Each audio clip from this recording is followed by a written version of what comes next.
Chapter 1717. At first, Arthas thought that Duque would be like Vashj, fighting with him for control of the surrounding frost elements. If that was the case, he would probably laugh in his dreams. Of course not. Arthas had long regarded Duque as the enemy of a lifetime, naturally because of Duque's glorious past and unusual methods. He also thought that Duque was pretending to take care of his woman and secretly controlling the surrounding elements. As soon as Duque opened his mouth, Arthas knew that he was wrong. Whether it is Nazul or Arthas, they have never been peerless experts.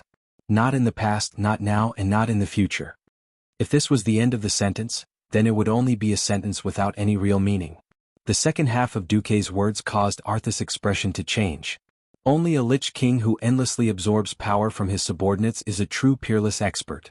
Almost at the same time as Duque's voice fell, Arthas felt another string in his mind break. Tiske. Another leader had been defeated? Arthas did not move. Duque had no intention of letting him go. Duque opened his arms, and a huge set of arcane energy was suddenly projected above his head. The first number was 1, separated by a few empty spaces, the second was 9, and after that, the third was more than 10,000, and the fourth went directly to the million level. Apart from the first two sets of numbers, everyone could see that the next two sets of numbers were rapidly counting down. Arthas was not stupid. He immediately understood what these numbers represented. Duque deliberately pointed it out. The Lich King is only a weak existence. Apart from all the connections between you and your subordinates, there are at least 2 digits of existences in the Alliance army that can defeat you. But with so many Undying providing you with soul power, anyone who fights with you will be fighting against a large number of Undying at the same time. At this time, Duque turned back and glanced at Queen Sylvanas. Sylvanas immediately came to a realization. No wonder she could not defeat Arthas no matter how hard she trained, no matter how hard she tried. Fighting the Lich King meant going head-on against the undead army that numbered more than 100 million. As long as he couldn't kill them instantly, the Lich King could heal himself by absorbing the soul power of his subordinates, no matter how heavily injured he was. On the other hand, as long as the entire Calamity army was destroyed, the Lich King would be a piece of meat on the chopping board. He could do whatever he wanted. Sylvanas's fair face was flushed with shame. Duque adopted a dignified defensive stance. He used the frost elements in his body to create a solid ball of ice that wrapped around himself. Duque smiled faintly. He did not hide his provocation at all. Therefore, every soldier in the coalition army's fight is meaningful. I don't need to do anything. I just need to hold on until the number and quality of your Undyings fall below the critical line. Then I can wait until you weaken. When you are so weak that you can no longer withstand my attacks, that will be my victory. Duque opened more live projections of the various battlefields in the Ice Crown Glacier. In the magic mirror, the coalition army was advancing towards the Ice Crown Fortress in an orderly manner. After entering the territory of the Ice Crown Fortress, the coalition army almost leveled their cannons and used close-range shooting tactics to cover the advance of the infantry and tanks. Almost every 100 meters, they would summon the earth elementals under Archavon to reinforce the ground beneath their feet to prevent the spider demons from digging holes and launching sneak attacks.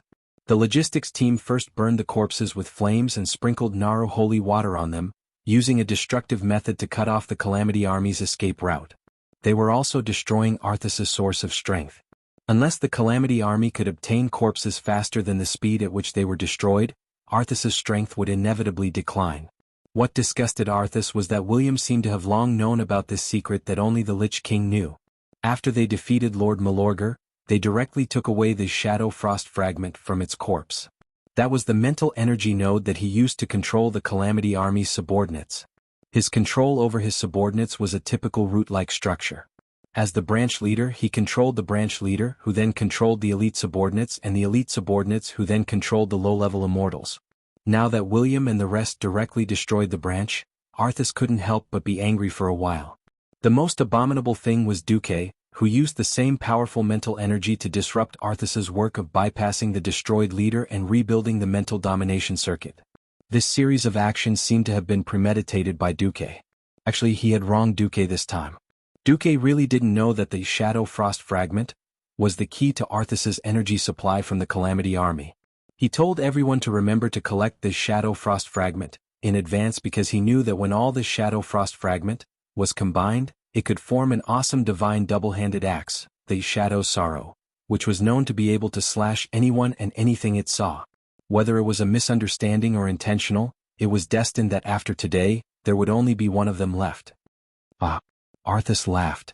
Do you really think that all the heroes that I've specially destroyed can all win? As long as any one of them fails, they will become the new pillars of the Calamity army. By the way, Anastrian has successfully ambushed Naxxramas with the crystal skull that Nazul once used. Even the Red Dragon Queen that you rely on as a backup has been imprisoned by him. Oh? Is that so? Duque was unmoved and said calmly. You just have to pretend to be calm. There's no longer anyone there who can keep Anastrian in check. He will soon kill Gianna and Kale, that's an offer them to me. Do you think that you can have Gianna forever? Before Arthas could finish, Duque interrupted him. Of course, Gianna is mine. Every muscle and every inch of her skin belongs to me. It has nothing to do with you, Arthas. Also, I can make her give birth to children. Can you? With that, Duque glanced at the lower half of Arthas' body with disdain. He thought that after becoming a Lich King, his soul would be completely cold and would no longer have any feelings. Arthas realized that he was wrong, very wrong. It was precisely because he retained the memories of his time as a human that he could not let go of that resentment and hatred. What Duque said was Arthas' eternal pain. You. Just as he was about to say something, his words were interrupted by Duque again. Do you really think that Fence-Sitter Anastrian has completely lost his own will and will absolutely follow your every order? That cold crystal skull, it's not wrong to call it the skull of the traitor. Chapter 17-18. At this moment, Arthas's expression suddenly changed. No one knew more about that skull than he did. Although that thing could strengthen the mental strength of a normal soul countless times, that was an increase in strength in exchange for endless pain and torture. Nazul was essentially just a cowardly guy. From his experience, he knew that in the face of Kill Jaden's oppression, even if he signed the soul contract, he still did not have the guts to lead the war between the Orcs and the Draenei. As a result, his power was stolen by Ghoul Dan. He shrank back. When the tribe launched the First and Second Wars at the Dark Portal, he hid in his old home in the Moonshadow Valley and became an otaku. If it wasn't for the explosion of Draenor, he would not have dared to lead the tribe to attack Azeroth again. When he failed, all he could think of was to escape. However, why did such a cowardly fellow who had no ambition at all dare to raise the flag of rebellion against the powerful Burning Legion after Archimonde knelt and knowing that the Legion still had Kil'jaeden? It was completely inexplicable. Only Arthas, who had fused with Nazul's soul, knew that Nazul was actually tortured by the Ice Skull. That kind of pain and madness completely exceeded the limit that a normal soul could bear. In order to get rid of this pain that seemed to last forever, he did not hesitate to betray the Burning Legion. In fact, when Arthas put on the Lich King's mask and began to fuse with Nazul's soul, the first difficulty was not the difference between their souls, but Arthas had to appease Nazul's unusually sensitive and restless heart because of the excessive injuries and torture, like a child. Now, Arthas twisted Anastrian's head with a strong momentum and replaced it with this ice skull. Of course, this guy's strength was forcibly raised to the demigod level. The continuous terrifying torture could indeed dispel Anastrian's will to resist. However, going too far was as bad as not going far enough. Arthas's method was destined to not gain loyalty, let alone a former king who was originally arrogant and full of rebellious thoughts. He had betrayed the Scourge once, so he could betray the Lich King a second time. With the rapid destruction of the Scourge soldiers, the weakening of the Lich King's power became inevitable. Right now, he was completely relying on the shadow power accumulated in the Icy Throne to pass his days. If they could not withstand this round of attack and turn the powerful invaders led by Duque into immortals, the Calamity troop would have to stop here. He understood this and so did Anastrian. Under such circumstances, would this newly promoted demigod Lich still serve the Lich King with all his might? I don't think so. Arthas subconsciously narrowed her eyes. He knew very well that Duque was trying to drive a wedge between him and Anastrian. The problem was that this was an overt plot. Although he knew that Duque was shameless, he could only accept it. He raised his left hand and his 5 fingers quickly created a violent winter storm. Grim winter swept towards Duque. Clearly the Lich King was enraged. With the momentum of this storm, let alone a human, even the largest flying battleship in the Alliance would instantly turn into a lump of ice and crash down. Duque followed his heart very well. Yes, following his heart added up to cowardice. With a stomp of his right foot, an octagonal ice fortress that wasn't considered large rose from the ground. It seemed that Duque had built it as easily as building an Eskimo ice hut. This B***starred actually had the mood to summon Sylvanas, who was originally protecting the other 2 women. She pointed at her shoulder. Come, your man is tired. Give your man a massage. If it was in the past, it would be strange if Queen Sylvanas did not flip the table on the spot. This time, Sylvanas, who knew that she was in the wrong, was like a little wife who had been bullied. She glanced at Arthas in the distance, but still moved her small steps and used the strength of a battering ram to massage someone's back. Stop, stop, stop. Are you trying to murder your husband? Duque waved Atish, and used more magic to stop Arthas's advance as he cursed. Arthas was in no mood to care about Duque at all. A powerful demigod of the same level as him who was deliberately trying to stall for time was also difficult to deal with. After all, he was not a pure magic type. It was impossible for him to completely block Duque's teleportation. While Duque cut off his connection with the Calamity Army one by one, he was also trying hard to find the magic channel of the magic net in the void and find a way to cut it off. This was a classic case of mutual harm. Arthas was also anxious. Anastrian, how long are you going to stall for? Didn't you report to me that you've already trapped Alexstrasza? Sorry, Your Majesty. I've been attacked by Isra's dream, unstable. The soul connection was quite unstable. Arthas could clearly feel the condition of this powerful and disobedient subordinate. Overall, it was better, but the situation was similar to his. It was also a wonderful state of obtaining an advantage, but it could not be turned into victory. The Sun King was beating up Jaina and Kale, but when he was snatching the magic net, he was strongly disturbed by the Lord of the Emerald Dream. A genuine demigod who was good at spiritual attacks, even long-range attacks that cross space, could not be ignored. The feeling of wading in a quagmire was terrible. Even if he wanted to blame Anastrian for not doing his part, there was no good reason. That idiot Malygos was finished. This Sun King was the only strong person under him who rarely made a move. The Sun King had also helped him hold off several strong people on the coalition army. Otherwise, if a top person like the Red Dragon Queen attacked Icecrown Fortress, even he would have a headache. Duque clearly had more confidence in the heroes under his command. This was indeed the case. When Arthas spread out his divine sense and focused his attention on the various leaders of Icecrown Fortress, he saw several scenes that made him grit his teeth in anger. In the end, the huge deformed monster's intestines could not withstand the fierce attack of Ashbringer. When Theon patiently accumulated his power of the holy light, he slashed the door-sized sword at the monster for the 10th time, and rotten intestines exploded. Professor Putterseed created a flesh and blood monster that could resist the holy light, but he did not give this monster a soul full of hatred. If it was an evil soul like Arthas or the former Kel Thuzad, it could produce a steady stream of shadow power to better fight Theon. Unfortunately, when Ashbringer cut rotten intestines to the point that it was missing an arm and a leg, the power of rotten intestines was also rapidly declining. In fact, by the 6th strike the outcome was already decided. Chapter 17-19. In front of the frozen throne, Duque was still fighting Arthas on the not-so-big not-so-small ice platform.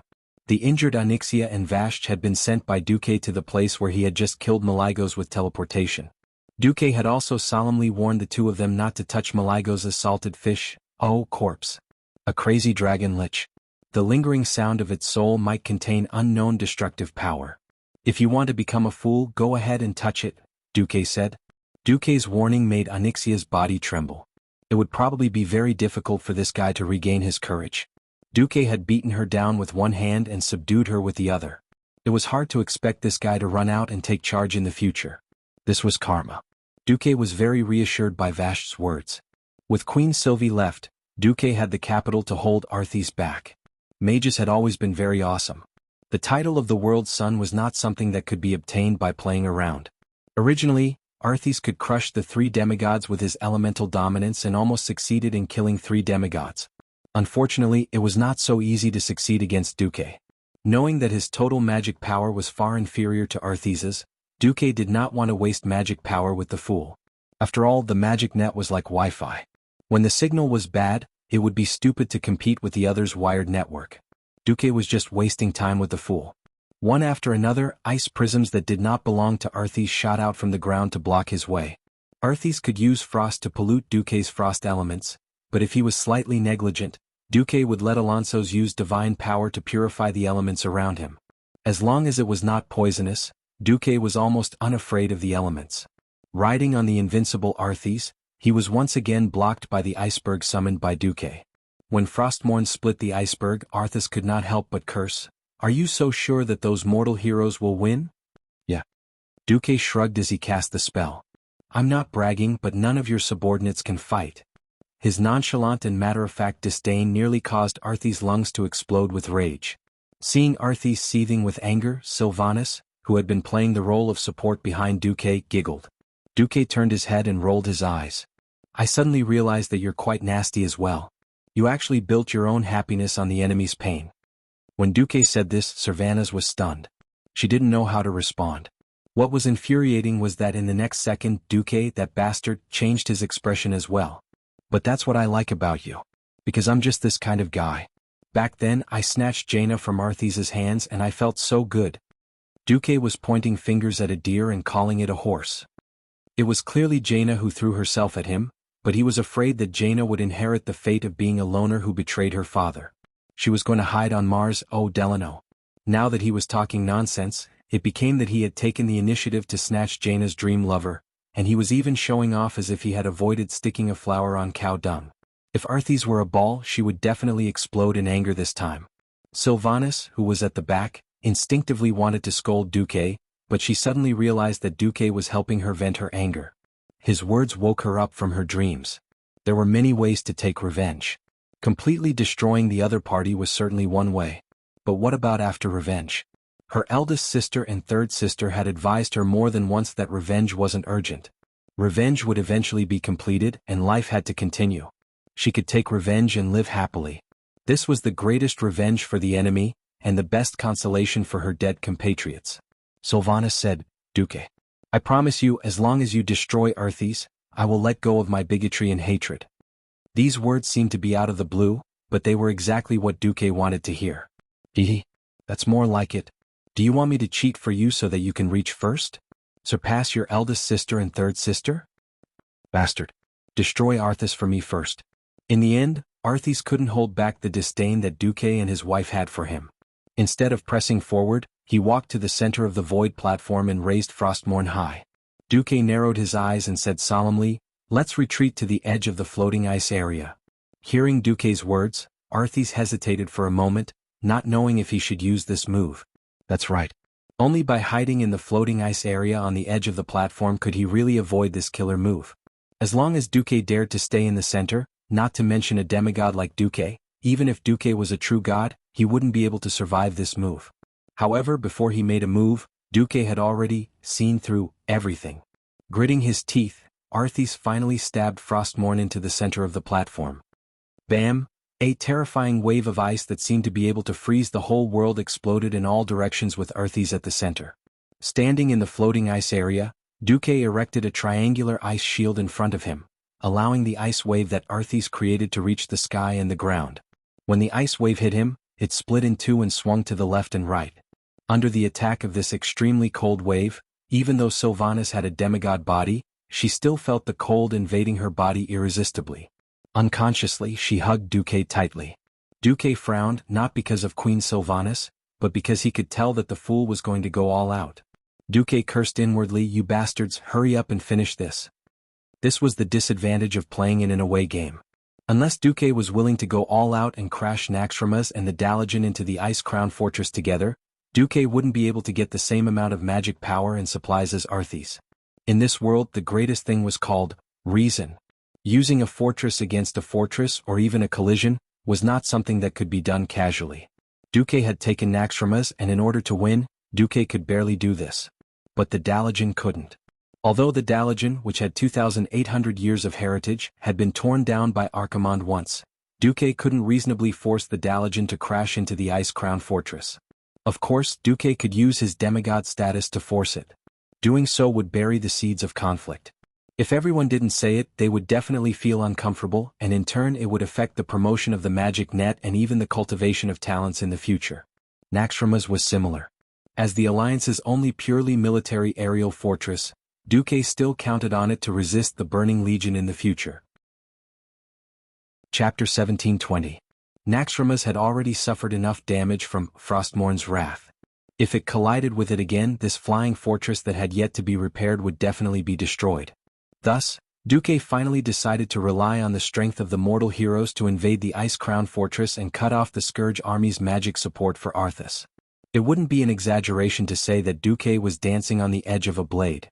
At this point, Duque no longer believed that the goddess of destiny, who he had messed with countless times, would still let fate remain the same. What Duque believed was that this heroic team that had been trained to the point of being extremely elite was the Alliance army that he had painstakingly built to be many times more powerful than it had been in history. At this moment, the allied forces of the Alliance and the Dragon Slumber Shrine were marching rhythmically in all directions around the ice-crowned fortress. The battle at the front did not stop. The damaged mechanized troops in the middle were being dragged to the rear for repairs, and the injured soldiers were being carried to the rear for treatment in an orderly manner. At the place that had been a battlefield not long ago, the soldiers who had launched the first round of assault had just been replaced. There was no pain or despair on their faces, only confidence and indifference for victory. They followed the military manual that Duque had issued, quietly sipping warm water and eating a little bit of food to replenish their energy in preparation for the second round of battle. In the ice-crowned fortress, William's team, Magni and Chandris, who had long since gotten rid of their opponents, suddenly encountered a large number of Scourge soldiers on the way. What the hell? Weren't there no soldiers just now? Why are there suddenly so many? Magni raised the Balrog hammer and smashed the Scourge soldiers that were charging at him like a game of whack-a-mole. The fire attribute of the Balrog hammer could easily burn those fellows into ashes, and he didn't even need to collect their corpses. This was also because Magni was holding back. Otherwise, his advance would have been several times faster. Idiot, use your stone head to think, Chandris teased Magni. This adopted daughter of the Whispering Wind family wasn't a gentle elf.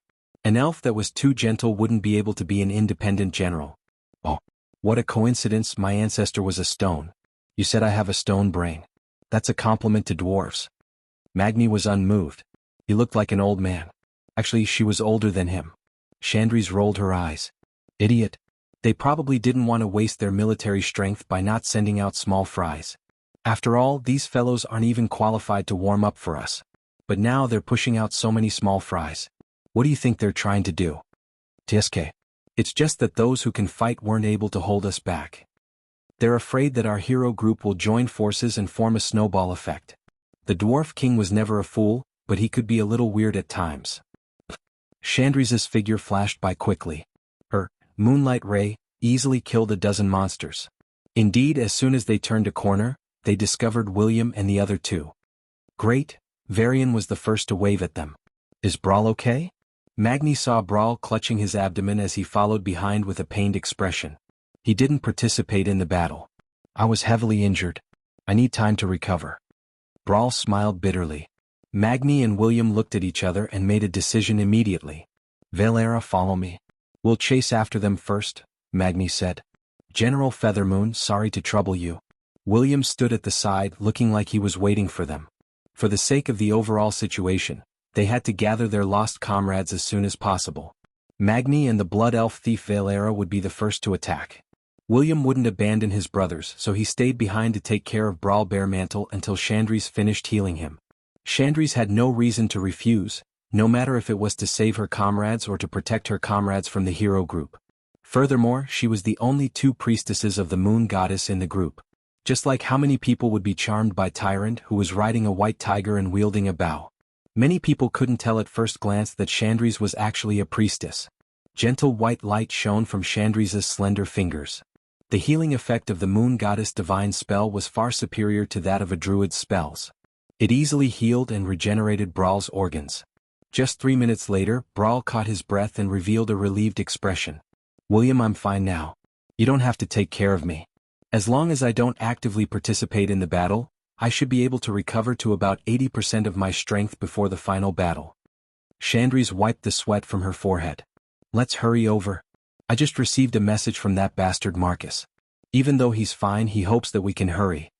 In the hero group, she was the only one who would call Duque a bastard to his face. This was because she couldn't accept that her beautiful and holy adoptive mother, Tyrant, had actually been taken away by that bastard Duque. Let's hurry. All right. In fact, the battle of the first 8 bosses in the Ice Crown Fortress had ended almost at the same time. Everyone spent a little more time to gather. In the hall on the 5th floor, almost half of the hero group had gathered. In the 4th boss, Death Messenger Salyafar, Varrock wasn't able to take down his son by himself. Lord Howl took action and dismembered little Salyafar. Yes, in the truest sense of the word. Little Salufar's limbs and waist were chopped off, leaving behind only his chest, neck and head. If he was alive he would have died a long time ago. Unfortunately he was already dead. Even with such severe injuries he could still move around like a worm. Looking at his son, who had turned into a monster, Varrock was dejected and silent.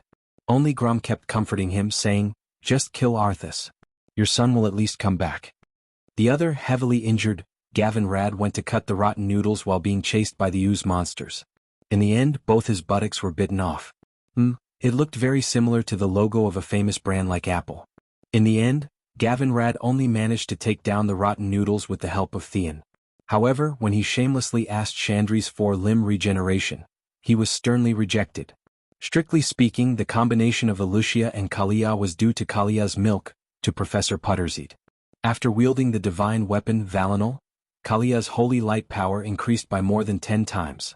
Originally, with Alucia's strength, it would have been impossible for her to deal with the strange professor. Instead, Kalia gave Putterseed a holy light treatment. "You're sick. If you're sick, you need to be treated." A ray of holy light and cure disease was cast, and a mysterious chain reaction occurred.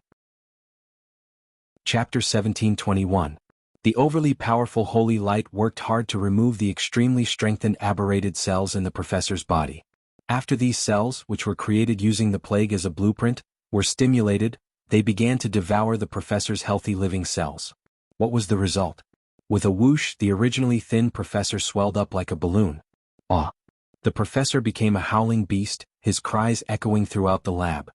"He looks like he's in pain. What should I do?" Kalia raised Veronel in a daze. "Continue? Since the enemy is unhappy, then we have to do it. Isn't that what Duke has been teaching us all this while?" Elugia was the more assertive one. "Yes. Recover, heal, cure, greater heal." Under normal circumstances, using holy light to heal an enemy with the shadow attribute was nonsense. It wasn't that holy light couldn't be used on the enemy, but that form of holy light wasn't as effective as a priest's punish. But the reason why a divine artifact was a divine artifact was that it had extraordinary special effects. Veronel was a top-notch divine artifact that could grant life to inorganic objects. Although its effects would definitely be reduced after recasting, its ability to stimulate the growth of life was coincidentally the nemesis of Putricide's howling beast. Not only were the aberrated cells in his body stimulated, but his muscles, which should have been dead and had rotted to his bones, also showed signs of mutation. The cells of 2 different attributes were stimulated, multiplying thousands of times faster. After Kalia cast her 30th spell, bang! The professor exploded. The 2 dainty heroines looked at each other. "Does this count as a victory for us?" Kalia asked in a daze. You can say so." On the 6th floor of the Ice-Crowned Fortress, Imriel, Vanessa, Lilith, Tyrant, and Riadaline were battling the bloody Queen Lanais. At the start, Imriel was the first to be hit. Perhaps she wasn't strong enough to pose a threat to Lanais, but the bloody queen actually bestowed her with a blood queen's essence. Her hooves were instantly pumped up.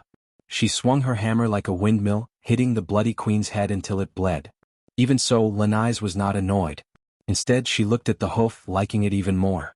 Then hoof felt terrible. "How strange, I suddenly crave fresh blood. Can one of you give me a bite?"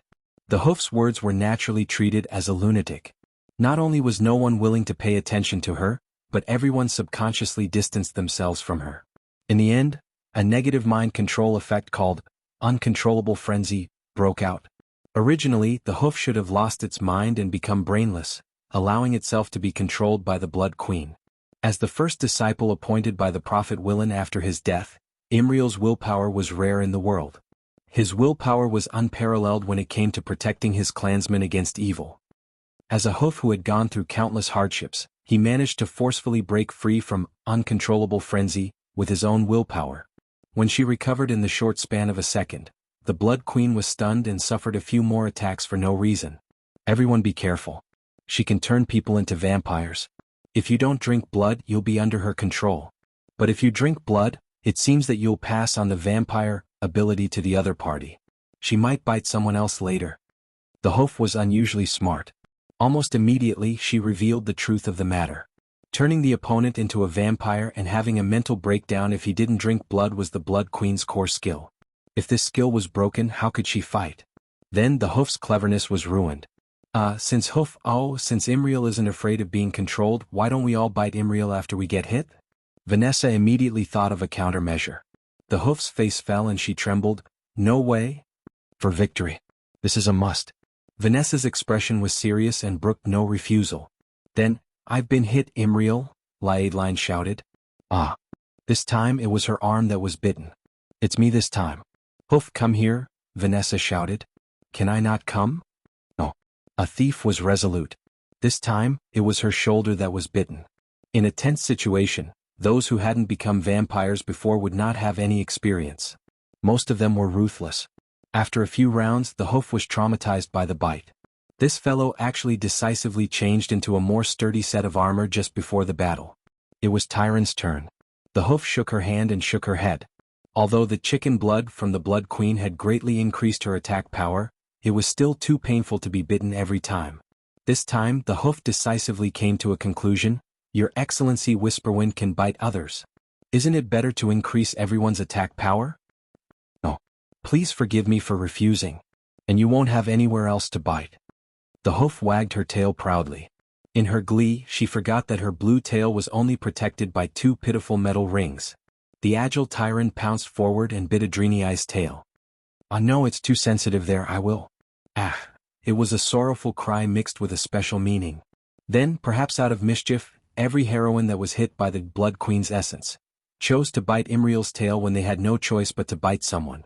2 minutes later, the Blood Queen was defeated. Everyone was very happy. Only a sobbing Hoof was left, sitting on the ground as if she had been toyed with. Sob, sob, sob, I can't get married anymore. At this moment, in front of the ice throne, Arthas's expression was even worse. Half of the Scourge leaders he had carefully selected had fallen, leaving only the unreliable Anastrian in a stalemate and a green dragon dream treader, Velisria. This green dragon was not a member of the Scourge army. She was just a green dragon that had been captured by the Scourge army. She was trapped in the Frostwing Hall of Icecrown Fortress, unable to move. In order to save the Dreamwalker, the Alliance's heroes only needed to heal her from paralysis to full health under the obstruction of the Scourge soldiers. Then everything would be fine. It was not an exaggeration to say that all obstacles on Arthas's path to destruction had been cleared. Arthas had just used Frostmourn's fury, but it did not hurt Duque at all. Admittedly, the overall power of this level of ultimate skill was quite shocking. If it was used to attack a large fortress like Naxxramas, it would definitely be able to take it all. But as an attack against a single target, this kind of explosive attack with an area of effect did not have enough energy density. Chapter 1722. In fact, Arthas was already very careful, trying hard to focus on the direction of Frostmourn's fury.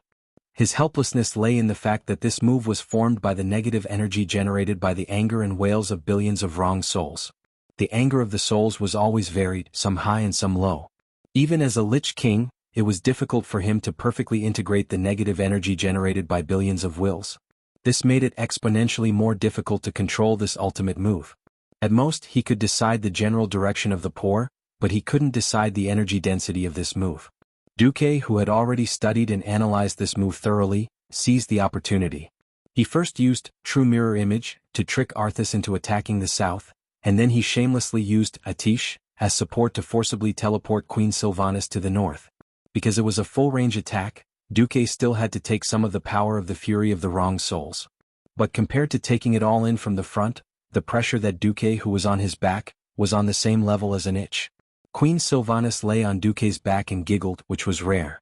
Duque, I find that I love you more and more. I love the way you make Arthas gnash her teeth in frustration, yet there's nothing she can do about it. Duque bared his teeth and thought to himself, I didn't expect that such a stubborn person like Queen Sylvanas would one day become a bystander who only knows how to cheer 666. Did I lead her astray? However, at this moment, Duque was simply a model of a righteous hero. On the other hand, Arthas's white hair looked extremely messy. It just happened to confirm the saying, a defeated army is like a collapsed mountain and there is no way out. After withstanding this ultimate move, Duque pointed at Arthas with the head of his drumstick. Arthas, you're finished? Arthas didn't need Duque's reminder to know that things were not good. With the fall of all the leaders under him, the Calamity Army, which was a towering tree, had most of its roots cut off. Of course, he had been trying to repair the roots since just now. What he did was no different from patching. If it was just 1 or 2 holes he might be able to fix it. However, the Calamity Army was already a basket full of holes. How could it be mended? In his perception, the number of soldiers of the Calamity Troop was still dropping like a cliff. At this moment, the monitor above Duque's head clearly indicated that the total number of Doomsday Troop soldiers had fallen below 100,000. The hateful Allied forces had all become skilled in dealing with the Undying. Not to mention the Calamity Army that had lost their unified command and only had their instincts left. Even if the Calamity Army had a commander, they would still launch tactics such as decapitation tactics or infantry cannons to advance step by step to weaken the Calamity Army. Even if he didn't want to admit it, he had to admit that there was no way to fight this battle. However, I'm finished? No, I'm not done yet. Arthis suddenly perked up as though she had been injected with some kind of expired chicken blood. She didn't know if it had any effect, but in any case her aura had risen. He let out a heroic roar, his white eyes turning bloodshot because of the surging shadow energy. As long as I kill you, I will kill you. That's right. As long as I kill you, Duke Marcus, I will be able to turn the tables. Faced with Arthis's roar, Duque rubbed his eyebrows in an extremely pretentious manner. Have I ever told you that the top 10 misconceptions in life is, I can kill you? Pfft. Obviously, Duque's words were all unreliable and venomous, but in the ears of Queen Sylvanas, it became a famous saying. Not only was it full of domineering, but it was also very satisfying. Queen Sylvanas once again burst out laughing without any restraint. This was not the end. Duque shrugged and looked forgetful. I forgot that you are not a human anymore. Perhaps you can make an exception? An exception. I don't need an exception. I still have. Arthis was interrupted halfway through her sentence. Do you think you still have an Astrian? Duque's face was full of mockery. Arthis's heart turned cold. He also knew that his mentality was very much like that of a gambler. He knew that betting was not reliable, but he always deluded himself into thinking that he could turn the tables. Who knew that he would lose everything? This time even Queen Sylvanas spoke, her mockery even more obvious. Don't be silly. We know an Astrian better than you do. You will only stand on the side of the winner. When Sylvanas said this, even Duque felt that fate was really strange. Ever since he had transmigrated, many people who should have died in history had survived under his influence. Although not all of them were very happy, at least they had a much better ending than the original bitter ones. However, there was an exception like an Astrian. Originally in history he had led all the members of the Silvermoon Council to fight against Arthis in the third battle of the Dark Portal, and in the end, all of them died in battle. He and the council had all kinds of arrogant and even corrupt lifestyles. But at the last moment he did not escape, did not abandon his people, and could be considered to have fulfilled his duty and died for his country. The Sun King might not be considered a hero, but he should at least be a character with a neutral rating. However, such a character, perhaps provoked by Duque's abduction of the Windrunner family, was forcibly turned into a villain. Queen Sylvanas was right. In this life, an Astrian could voluntarily become a lich to protect himself when the Scourge army was strong, and would betray the Lich King and become the leader of the Forgotten when the Lich King declined. He would definitely not mind betraying the Scourge army again. Moreover, this time he had a very good excuse. At the same time, in the teleportation hall of Naxxramas, an Astrian knelt in front of the Red Dragon Queen who had broken out of the cage. Please forgive me, the sinful me. My soul was forcibly controlled by the will of the Lich King. I can't control myself. Please grant me destruction. Hurry. Otherwise, I'm afraid I can no longer control myself and will hurt you.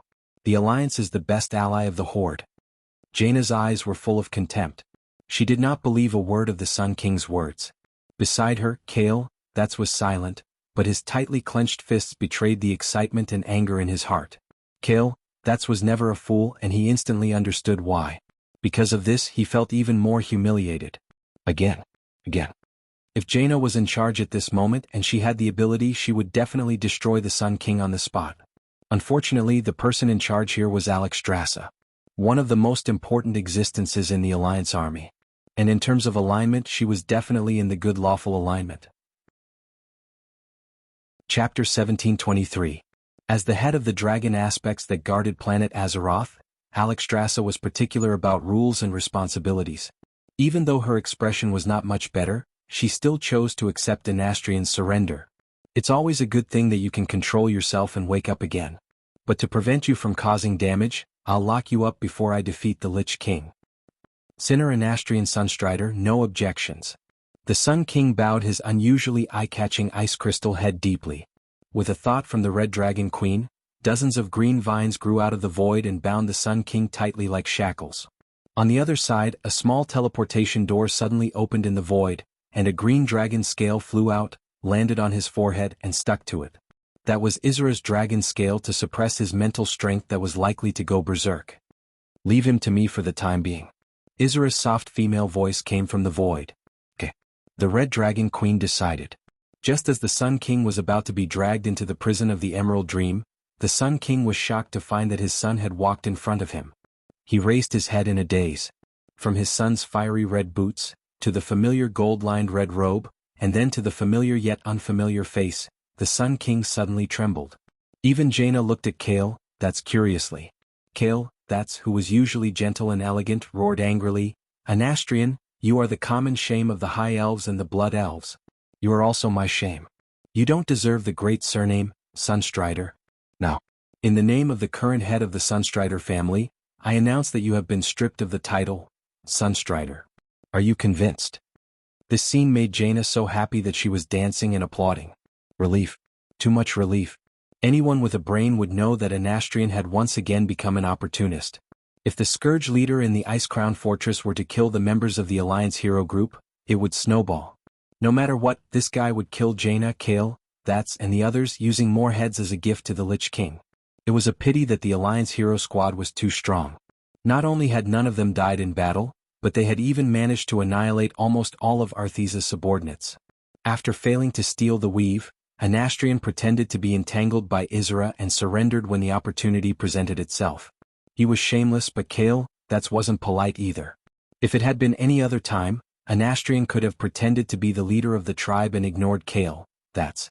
It just so happened that Kale, that's had intercepted him at this critical juncture, which made him very uncomfortable. Now that he had been labeled as a capricious person, if he didn't tuck his tail between his legs, he wouldn't be able to cry even if Kale, that's killed him now. With all of his power sealed, he was now no different from the weakest skeleton soldier. His entire body was trembling, but he couldn't find any reason to retort. I was ambushed by the Lich King Arthas, and then my mind was forcibly controlled. I am your father. Before he could finish, Kale that's interrupted him coldly and sternly. Shut up. I, Kale that's once had a father, but my father betrayed his people and his son, and despicably chose to end his own life. From that moment on, I no longer had a father. The one standing in front of me is just a despicable lich with the same name. Finally, I'll ask you one more time, if I strip you of the surname, Sunstrider, are you willing?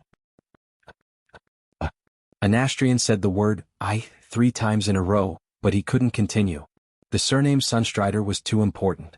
If he kept it, he might be able to use this name to tempt powerful magic elves who were at the end of their lives to be of use to him. He really couldn't bear to give it up. Kale that sneered. You can't bear to? Fine.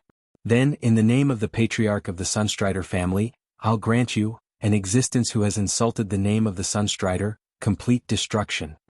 With that, Kale that's really did accumulate a basin-sized fireball in his hand. Alexstrasza, who was next to him, wanted to stop him, but she just raised her hand and put it down again. She was the guardian of the rules. Since the rules did not allow her to reject the Sun King's surrender, she also had no reason to refuse Kale that's execution of the family law. As long as Anastrian was still in the Sunstrider family, Kale that's had the right to kill him. In the end, this was just a means to force him to leave. Seeing that the Red Dragon sister next to him had no intention of interfering, Anastrian finally gave up. Fine. From today onwards, I'm just Anastrian. The voice of his soul was full of coldness and unconcealable hatred. Yes, he even hated his own son. Kale that's flicked his sleeves and left. In the end, a sentence was cast from the fiery red back. I will inform all the leaders of the tribe of this decision as the Dalajin Kirin Tor chairman. If the Sun King still had lungs to use, his lungs would have expanded rapidly and he would have exploded on the spot. However, he could not do anything because among the back that his son had left him, there was an even more majestic and insurmountable blue back, the back of Duke Marcus. As long as Duque supported Kale that's he could not do anything at all. As his whole body trembled, he was slowly submerged by the green liquid from the Emerald Dream. On the void platform of the Ice Throne, Duque received a telepathic message from Alexstrasza. Sorry I was unexpectedly entangled by that guy. Now that it's settled, do you need help on your side? I don't think so. Besides, my people still have a grudge with Arthas to settle, Duque replied calmly. Really? Free work. The Red Dragon sister had a hidden meaning in her words. A Lich King who has lost his subordinates is like a grasshopper without legs. He won't be able to jump around for long. Aren't you just thinking about snacks? I won't give you less. Of course, if it doesn't work, I'll call for help. Duque laughed. The Red Dragon sister, who had her thoughts seen through, blushed and shamelessly said, I remember. I want snacks. Different types, at least 100 types. If they're not delicious, I won't accept them. All right. Duque turned off the telepathic communication and looked at Arthas, who had a very bad expression. I think these people will be very eager to see you. Duque raised his hand and activated the space-breaking power of Atish. A few figures that Arthas was familiar with stepped out of the portal. Chapter 1724. Gavinrad Misfortune. Other than Uther, the other 4 of the 5 Silver Sages were actually half of Arthas' master. In this life, during Arthas' childhood, the 5 sages basically taught him with the strictest attitude. Only Gavinrad, the unreliable general of Stormwind, appeared strict on the surface, but secretly encouraged him to push his own maid. It could be said that Gavinrad was one of the few places that he had a safe haven in his childhood. Tyrion Fordring, another of the 5 Silver Sages. In a sense, he was very similar to Uther. If Uther was a perfect role model, then he was the symbol of excessive tolerance. Before he disappeared with Karazhan, he was tolerant and compassionate towards many people, even opposing the enslavement of the orcs. If these 2 people, who were both teachers and friends, made Arthas feel uncomfortable, then the next person was the one that Arthas did not want to meet at all. Queen Kalia Menethil, the most gentle and kind sister to him. During his harsh and difficult childhood, she was the only safe haven for his soul, the one and only salvation. When faced with his father, Tyrinas, who had always treated him rudely, he did not hesitate to stab his sword into his chest.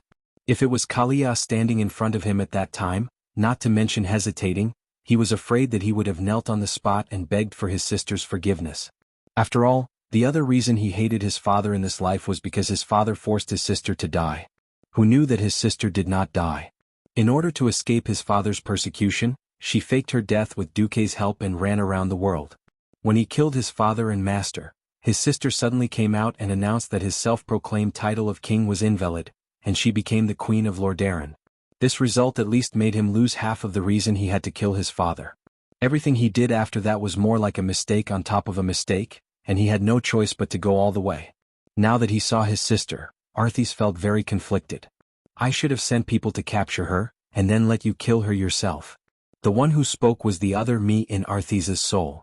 This me, of course, was Nazul. Almost as soon as Kalia appeared, Arthas felt that the 2 souls that had merged perfectly in his body were showing signs of splitting again. Another voice in his heart immediately warned him sternly, "Idiot! Don't be distracted. You can no longer go back. You are no longer Korea's naive brother. You've already fallen. You've killed your father, your master, and the thousands of soldiers and civilians of the Rotterdam Kingdom. Do you think you can return to your past glory? You are a demon king whose hands are stained with the blood of humans. Yeah. There's no going back," Arthas told herself. Ever since his sister had disappeared 5 years ago at the Door of Darkness, it had been 21 years since he had last seen her. Kalia was still that elegant and peerless sister. Of course, he knew that Duque had given his sister eternal life and youth. That pure beauty was forever fixed at the age of 16, the age when his sister was the most beautiful. Time and age had lost all meaning to his beloved sister. Kalia, who was wearing a priest's robe, saw Arthas take off his helmet. Looking at that familiar yet strange face, the thousands of words in her heart were all stuck in her throat. Her mouth squirmed for a long time, but she couldn't say a single word. Behind Kalia, even more Alliance heroes stepped out of the portal. Feeling the atmosphere, everyone silently stood to the side, leaving time for this noble and fateful pair of siblings. After a long time, Kalia finally raised her head. The corners of her eyes were already full of tears. "Arthas, are you doing well?" It sounded a bit nonsensical, but this was the condensation of a sister's more than 20 years of longing for her brother. It had nothing to do with identity, status, or life and death. This was the purest familial love. Inside the Lich King's body, another voice that was exactly the same as Arthas screamed, Don't answer. You will be weak. Arthas raised his head. I'm not doing well. Not good at all.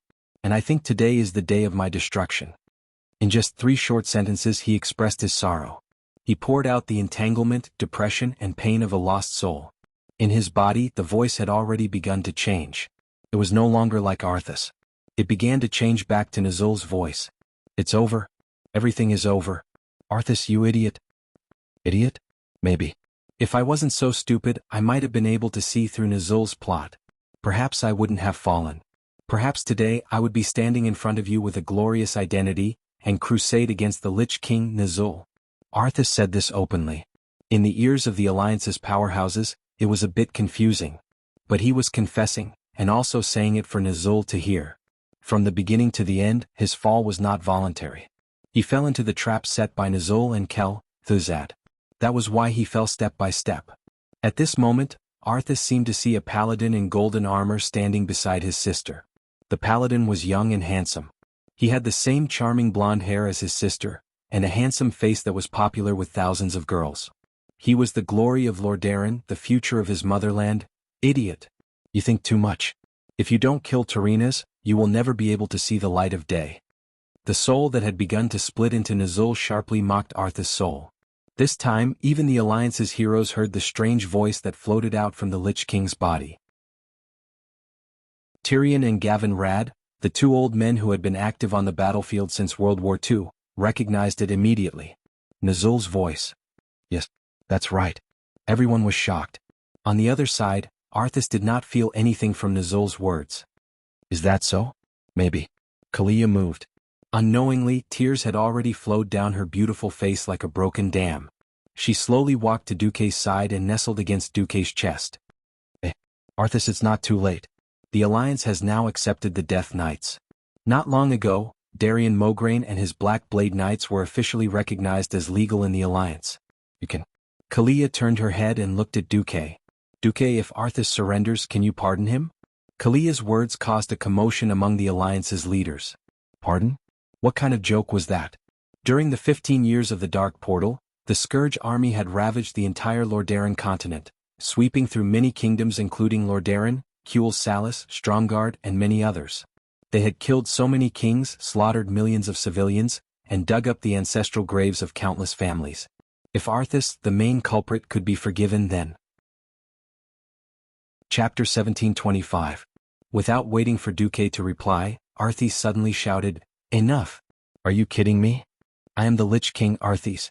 Arthas, the king of immortality who rules over this land. Kalia's delicate body suddenly stiffened. She also realized that she had gone too far. If she really insisted on initiating this motion at the throne meeting, it would only make things difficult for Duke and her sisters. She knew that she was not suited to be a queen. She was always more emotional than rational, and would not even use any imperial techniques in order to control her subjects. In a sense, Kalia, who was inclined to rule by doing nothing, was more like Lordaeron's mascot. If not for the fact that her man was Duke, that there were serious foreign enemies in the world, that the military was protected by Theon Alexandros and the others, and that the economic lifeline was controlled by the Marcus family, Alterac and Kultiras, she would have been overthrown by ambitious people long ago. Arthas's firm refusal actually helped her, and also prevented Duke from being embarrassed. Duke noticed that Arthas did not even mention his surname, Menethil. Once, when he occupied Lordaeron, he had given himself this surname, Boo-hoo. Boo. Kalia could not hold it in any longer and cried loudly on Duke's chest. What are you crying for? Arthas's stern voice caused Kalia to stop crying. Do you think that you've already won? Enough with the jokes. You are facing the Lich King who has swept the entire world with his undead army. Do you really think that I am the kind of enemy that can be easily defeated by an armed parade? Changing the topic, Arthas proudly raised his head and pointed his nostrils at the crowd. Or rather, you should cherish the last of your lives. You will soon crawl at my feet and become the servants of me, the greatest existence in the world, the Lich King Arthas. Ah! He was clearly laughing wildly, but everyone felt as if he was crying. The one who was the most shocked was Kalia, because in her spiritual sea she heard her little brother's illusory words. Sister, if I perish, you will be able to save me. Please have a child with Duke, with Menethil as their surname. Kalia almost suspected that her ears were playing tricks on her. She suddenly turned her head and saw the deep sorrow in Arthas's eyes. She finally confirmed that these were Arthas' last words. He suddenly realized that the name of the rune sword in Arthas' hand was very similar to this scene. He had fallen into depravity because of the wrong turn of fate. Amidst the fluttering frost, there stood the sorrowful figure of a king. Frostmourne. Duque hadn't said a word since Kalia came in. Although letting Kalia appear and strike a blow to Arthas' morale was the most important part of Duque's plan, for some reason, Duque still felt that he was a little despicable. Even so, if Duque could do it all over again, he would still make the same choice. Too much blood had been shed from the living. It wasn't just the sacrifices of the Allied forces, but also the logistics. Since the beginning of the Molten Core, they had fought one battle after another. Although the people didn't complain, they silently endured everything. As the supreme leader of the Alliance, Duque knew very well that the Alliance had already overdrawn its economy, people's livelihood, and precious resources. Everything had to be settled as soon as possible. In the face of right and wrong, the sibling relationship between Arthas and Kalia could only become a sacrifice. Since there was no turning back, he would let it enter the end as soon as possible. In the original history, it was because Kalia had gone into hiding that Arthas became the perfect and cold undead king. Until the end. Arthas in this life was definitely weaker than in the original history. This was because from the moment he became a Death Knight, he had been constantly blocked by Duque. Failure after failure had made his heart, which should have been firm and strong, sensitive and fragile. Kalia's appearance caused him, who was at the end of his rope, to plummet even further. In Duque's spirit vision, the originally harmonious and unified souls had split again. This was no different from two half-baked Lich Kings who were incompatible with each other and had no choice but to use the same body. If they could win like this, there would be no justice, so there was no chance for Alexstrasza to appear at all. Not to mention Duque, at this moment, every hero on the Alliance's side had noticed that the Lich King's momentum and strength had both plummeted. They couldn't help but marvel at Duque's strategy. Originally, this would at least be an evenly matched, fierce battle. Now it seemed that this was just an inevitable process. Duque, Kalia, and Arthas were all silent. After a long time, Theon and Gavin Rad finally stood up together, the two of them echoing each other.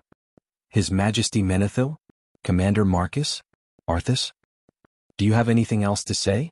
If not, we want to help Uther, and collect a debt for the billions of souls who died at the hands of the Scourge army, a combination of Ashbringer and Thunder's Fury blessed sword of the Windseeker, was already dazzling enough. At this time, the third wielder of the divine weapon joined the ranks. Kalia, who was covered in tears, wiped her face with Duque's sleeve, resolutely held Veronel, and walked behind the two burly paladins. Theon, Gavin Rad, please allow me to participate in the final crusade against my fallen younger brother as Kalia, Kalia said firmly. Welcome, Lady Kalia. This had nothing to do with the country, this was purely a private battle. Sorry to disturb you, please count us in. Servanas held Solidar, Wrath of the Stars, in his hand and walked up to Kalia's side with large strides. The radiance of the four divine weapons almost blinded Arthas's eyes. Behind Queen Say, Riadaline, Hadgeron, Lillis, and the other elves all stepped forward. Danath Trollbane stood silently beside Tyrion, a two-handed greatsword in his hand. Darian Mograine stood beside Gavin Rad. At this time, the portal opened again and Jaina and Kale, that's rushed over and silently joined the ranks. In the end, Duque held Atish, legendary staff of the Protector, and walked into the middle of the crowd. Arthas finally began to laugh maniacally once everyone had regained their footing. He pulled out Frostmourne and acted like a madman. Ah, am I really that unpopular with people? So many powerful beings want to see me destroyed? Ah, very good. Then come, let's see if you will completely destroy me or if I will enslave all of you. Chapter 1726. Idiot, brainless. In Arthas's spiritual world, Nazul's soul was cursing non-stop. Stop. If you really want to completely destroy yourself, you can continue to expand the differences between our souls, Arthas retorted calmly. Nazul did not say anything else. He used to be very afraid of death. After death, he was afraid of suffering, and he was even more afraid of having his soul completely destroyed. At this time, his weakness that reached the deepest part of his soul was undoubtedly revealed. Arthas's words had stopped him. Nazul even suspected that his choice to fuse with Arthas was the biggest mistake in itself. The souls of the two of them had almost completely opposite personalities. It was very likely because he was weak and old that Nazul looked forward to the young, powerful, brave and full of drive Arthas. If they could reach a consensus, their personalities would indeed complement each other perfectly. Unfortunately, it was all too late now. Arthas had already begun to reject Nazul's soul. That was why Nazul was called to fill the pot. How could he fill the pot? Even so, Nazul still harbored a tiny bit of hope and hoped that the allied army would make a mistake. Damn you, Anastrian. If only I still had that crystal skull. Although I hate that thing, it's really troublesome without it now. Nazul continued to pour out his grievances. Anastrian? Ah. Don't think that the old man's fate will be much better than ours. Believe me, Duque must have deliberately kept him. Nazul did not speak again and only sneered coldly. At this time, the battle between the Lich King and the allied army had already begun. Arthas summoned a large group of aberration beasts. These monsters looked a little like octopuses, but their bodies were covered with open mouths. Ladra stomped her hooves and rushed out. Today's main characters are not us, Malorad whispered to Imriel. Her hooves would occasionally lose tendons, but she was not a fool. She waved her warhammer and smashed it on the aberration beasts. A total of 5 Wagri shadow guards flew out. These undead creatures wore Valkyrie armor and had a pair of soul wings. As soon as they appeared, they were met with a head-on attack from Tyrant and Chandris. Moonlight rays crossed the void and directly shone on their bodies. Every spot of light made them feel as if they were being burned by lasers. Under the bombardment of the divine spells of the moon goddess cast by the 2 priests, Wagri was suffering unspeakably. Arthas was also suffering unspeakably. Tyrion Fordring raised Ashbringer high and took the lead in attacking. Unlike the original history, Old Mograine did not die, and Ashbringer did not become Fallen Ashbringer. In the entire Silver Hand and even the entire human world, Ashbringer now represented the paladin's firm belief, the kind that would rather break than bend. Looking at this gigantic holy sword, everyone felt as though they were looking at a shining flag of indestructibility. The old man who had experienced the 3rd battle of the Dark Portal had witnessed this holy sword that had created countless glorious achievements. Along the way, Old Mograine had used it to break through the enemy's encirclement. Now that the sacred sword was in Theon's hands, the one and only remaining holy knight of the 1st generation was fulfilling his vow to turn his enemies into ashes.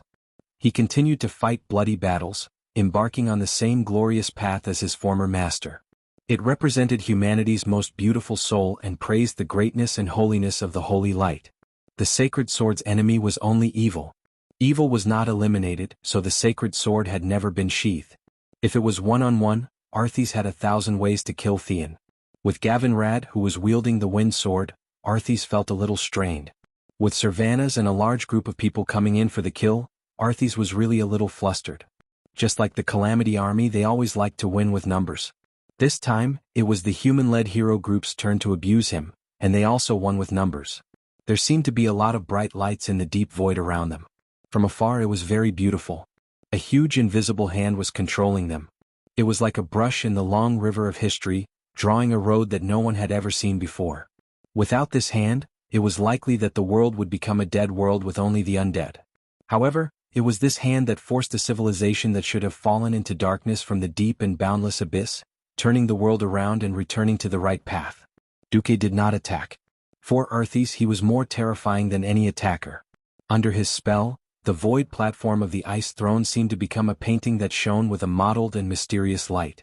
Only the people involved knew that in this seemingly harmless light, Duque was using magic to cut off the future that should have belonged to Arthas.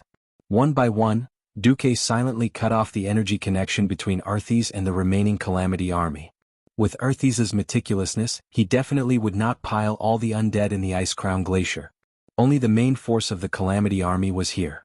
In some desolate corner of the continent of Kalimdor in the Eastern Kingdom, there must be a large number of the undead. In the original plan, if things went wrong, Arthas could use these undead like batteries, or he could use them as the seeds of the Calamity Army's comeback. What Duque was digging up now was the root of the Calamity Army. After all, Arthas was now protecting the Ice-Crown Fortress with his domain open. Once he withdrew his domain, the Ice-Crown Fortress would immediately be bombarded by nearly 10,000 heavy cannons. Once the Ice-Crown Fortress was destroyed, the largest mana vein node in Northrend would inevitably be lost. In the end, Arthas would still have to kneel. From this, it could be seen how ruthless Duque's attacks were. Nazul shouted in the Sea of Consciousness, "We can't let Duque destroy our mana supply so leisurely. Come out. Broken leg. Bad hand." Arthas roared. Suddenly, two deformed monsters rushed out of the void. The muscles on Duque's cheeks twitched. This thing was not in history. The one called Broken Leg was an undead mammoth man. The difference was that this guy actually had 16 broken elephant legs. As soon as it appeared, it immediately sent several people flying with a round of Mandarin duck chain kicks such as Imriel. Just a little bit more and his hoof would have fallen into the void outside the platform. Duque used Magician's hand to grab the tail of the hoof in midair and saved it. The bad hand was even more disgusting. It looked like a giant human palm with a diameter of at least 10 meters, but there was a big green eye on each knuckle. Chapter 1727. With one slap, Gavin Rad fell to the ground. #@%+. Kidney Knights had thick skin and flesh, not to mention a legendary hero. Apart from the wind sword, Gavin Rad had the best epic equipment so he wouldn't kneel. At the last moment he even directly activated the Holy Shield technique, but he was slapped into the snow. That was so embarrassing. Bad Hand not only flattened Gavin Rad but it also grabbed Theon with one hand. Theon gave himself a protection blessing, which allowed the target to resist the most powerful physical attacks for a short period of time. The target was basically immune to physical attacks, and during this period the target could not attack anyone. Of course, if Arthas directly used a divine weapon like Frostmourne, it would be a different story. Not being able to use physical attacks didn't mean that he couldn't attack. Theon grabbed the hilt of his sword and stabbed Ashbringer into the ground with one hand. In the next moment, Arthas saw the dazzling divine golden flame pouring down from the sky. One curtain, two curtains, golden flames poured down like a waterfall. Spreading along the waterfall were holy flames that scorched the ground. The Alliance heroes didn't feel anything. The mutant beasts that were harder than tires squeaked as if they were being burned. It had to be said that the mutant beasts developed by the Calamity Army had terrifying defense and vitality. Ashbringer's golden flames weren't able to burn them to death, but as more paladins and priests rushed forward to finish them off, these monsters could only scream and turn into something that was either charred or sticky, dying in the end. However, Arthas seized the opportunity and charged at Duque. Riding on Invincible, Arthas arrived almost instantly on this small platform. Don't even think about going over. Two huge dwarves blocked the way. The Iron Furnace Fort had never been directly attacked by the Calamity Army, so he didn't have the nerve to fight for the position of main attacker with the other victims. This didn't mean that Magni and the Muradin brothers would abandon their duties. They roared angrily, and they were also burning with a raging battle intent. Their voices actually caused the space around them to tremble. TCH. Arthas spat. There were just too many Alliance experts. After Anastrian had pledged his allegiance for the second time, Arthas found out how Duque had managed to train so many leaders of the Alliance from being ordinary heroes, all the way until they were all legendary tier heroes. Arthas held onto Invincible's reins with her left hand, and her beloved horse made an unscientific 90-degree turn as it galloped forward at high speed, dodging Magna's giant Balrog hammer. At the same time he swung his sword. Tormented. The surging shadow power shot towards Magni in a conical shape. Even with his deity's descent state, he was not immune to this kind of high-level mystery. Originally, Magni still had the chance to add another hammer strike to stop Arthas. Arthas issued a command through her divine sense, and several tens of massive devil beasts appeared out of thin air before pouncing toward Magna. Even if the blazing flaming devil hammer was right in front of them, they would not stop. This scene was extremely heroic. These failed experiments in the laboratory, these deformed creatures born in the darkness, were like moths flying towards the raging flames of the flaming devil, and were turned into ashes in the blink of an eye. Just because of an order from their master, Arthas, even if they knew they were cannon fodder, even if they could only stop Magni for less than a second, they would risk their lives to stop Magni. An instant was enough for an opportunity. After bypassing Magni, there were no more obstacles between Arthas and Duque. In order to prevent the big Muradin from charging over, he even threw out a pollute, turning the surrounding area of tens of square meters into a deposit of shadow energy. Even a being like Muradin would not survive more than 10 seconds if he were to enter this area. And Jaina made her move. She shot out 5 huge icicles. Unfortunately, the difference in their levels was like a chasm. Almost at the instant the icicles were shot out, her control over the icicles was seized by Arthas. Those icicles disintegrated in midair, opening up a path for Arthas's charge. She was clearly less than 10 meters away. At this moment, an ice dragon suddenly appeared out of thin air, materializing. Although it only stretched out half of its body, the target of its huge dragon claw was undoubtedly Arthas, not Duque, because its name was Saffron, the second-to-last boss that had once guarded Naxxramas, and now Duque's frost elemental emissary. Traitor. Arthas raised Frostmourne, roared, and slashed at the dragon claw that stretched out. Dragons had extremely hard bones to begin with, and with the frost elemental's ice barrier level solidification, it would not be an exaggeration to say that its claws were several times harder than steel. With Frostmourne's sharpness, the heavy slash actually made a crisp sound similar to that of swords clashing. Arthas was originally a human. After losing a large amount of shadow energy, her strength could not compare to a bone dragon. After the loud sound, Frostmourne bounced off without any suspense. This slash only left a shallow white mark on the tip of Saffron's claw. However, Arthas was not the kind of guy who would give up easily. Frostmourne was clearly the size of a great sword, but under his berserk attack, it became as fast as a sword. The rune greatsword emitting a dark blue light formed 5 phantoms in a row. They only heard clang, clang, crack, crack, crack. It should have been a continuous sound of metal clashing, but because the 5 slashes hit the same spot, after the second slash, everyone could hear the strange sound of a sharp weapon cutting into ice. Unexpectedly, Arthas completely turned Saffron's claw into an existence like ice, and then completely cut it off. Saffron immediately let out a blood-curdling scream and let his figure disappear into the void. Scum, I can kill one with 1 slash at my peak, but now it's so troublesome to deal with them. Arthas couldn't help but curse inwardly. Then you still have the nerve to split with me? Nazul cursed back at Arthas. Arthas froze for a moment, but in the end he did not refute. To him, time was already of the essence. If he could not defeat Duque, he could forget about winning. Since the situation did not allow him to think too much, he pulled the reins, and Invincible once again turned into the phantom that seemed to be able to rush out of the sky and charged at Duque. This time he did not dare to hold back, and directly slashed at Duque with his final ultimate move, Soul Harvest. He was afraid that Duque would use Flash to escape. However, Duque did not dodge as if he was waiting for this move, and let the shadow attack hit him. You. Chapter 1728. Arthas looked at Duque in disbelief. He felt that it was unreal. It was too fake.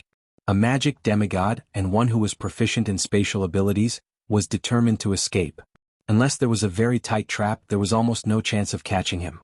Before this attack, he had attacked Duque countless times. Not once was successful. Every time, Duque used the smallest amount of elements to defuse his attack in the lightest way. Pay attention. This was when his soul had not split again, and his state was relatively complete and strong. Now, because of the split of his soul, his strength was actually greatly weakened. He could still have this performance because he was drawing a large amount of magic power stored in the Ice Throne. Even so, the amount of magic power input and output per unit time had been greatly reduced. In this state, it was extremely difficult for him to hit Duque. Arthas had already thought of how to use a series of moves to force Duque into a desperate situation, and finally use Soul Harvest to end it. But Duque was now directly hit. There was only one explanation. Duque saw through the true nature of his move and took the initiative to hit it. How is this possible? In the spiritual sea, Arthas still let out a cry of disbelief. Who cares if it's possible or not? This is our only chance. Nazul said fiercely. As the name implied, Soul Harvest was to harvest the opponent's soul. Then where did the soul go? Naturally, it was stored in Frostmourne. If Duque was outside and endlessly extracted magic power from the weave to replenish it, it would have been a huge battle of attrition. As Duque dismantled Arthas's magic power connection, it became Duque using unlimited magic power to consume the limited magic power of the Ice Throne. No matter how much magic power was stored in the Ice Throne, it could not withstand the joint attack of Duque and the entire army outside. This kind of all-around consumption, Arthas would at most last half an hour before his magic power would be exhausted. He had to give it his all. Only by capturing Duque into Frostmourne could he completely isolate Duque's magic power connection with the outside world. If things went well, he might be able to subdue Duke's soul and make him a servant of the Lich King during the battle with Theon and the others. Duque. Although Jaina wasn't a demigod, her eyesight was enough to see that Duque had already formed a bad connection with Frostmourne. Duque's powerful elemental powers resisted the shadow energy, but his soul seemed to be pulled by the skull rune sword. Duque turned around and smiled as he waved his hand. Arthas. You underestimate me. I was a Void Lord in the Burning Legion for a period of time. Guess what will happen if you suck me into Frostmourne? Duke's words caused everyone's expression to change drastically. Arthis was surprised that Duke had managed to beat her at her own game. The others were afraid that Duke wouldn't go overboard, regardless of what the others thought of Duke's actions. Duke's figure suddenly became blurry, as if every molecule that made up his body was disintegrating, like instant oatmeal dissolving into milk. Duke stood near the center of the platform, and everyone could see that the shadow energy on his body was rapidly fading away. In just a few seconds, his figure turned into a stream of light, like an illusion left in everyone's eyes, and sank into Frostmourne, disappearing without a trace. Boundless darkness. There was no light and it was obscure everywhere. There was no heaven and earth. Everything seemed to be one and indistinguishable. In the thick darkness, only the bone-chilling touch was the most real.